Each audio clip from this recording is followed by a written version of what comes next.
Vote దొంగిలించుడు ఆపడము కాదు. EVM ఉన్నంత వరకు మనం రాజ్యాధికారం తేలేము.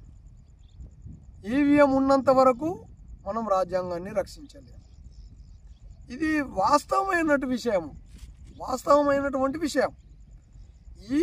ఈవీఎం మీద ఫైట్ చేయకుండా,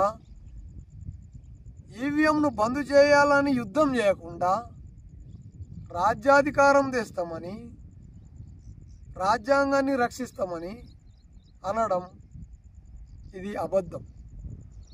ఇది ప్రజలకు తప్పుడు సంకేతం. వాస్తవమే, నువ్వు రాజ్యాధికారం తెస్తా అని అంటునవచ్చు, నువ్వు రాజ్యాంగాన్ని రక్షిస్తా అని అంటునవచ్చు, అది మంచి విషయమే. కానీ నీ ఓటునే దొంగిలించబడుతుంది.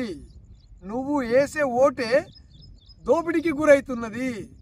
రాజ్యాంగము ద్వారా వచ్చినటువంటి నీ ఓటును దొంగిలించబడి, ఆ దొంగిలించబడ్డ ఓట్లతోని రాజ్యాధికారానికి అగ్రకులాలు, ఈ బ్రాహ్మణీయ శక్తులు వస్తున్నాయి.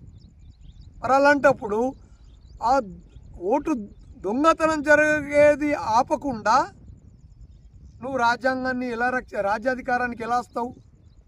నువ్వు రాజ్యాధికారానికి రాకుండా నువ్వు రాజ్యాంగాన్ని ఎలా రక్షిస్తావు?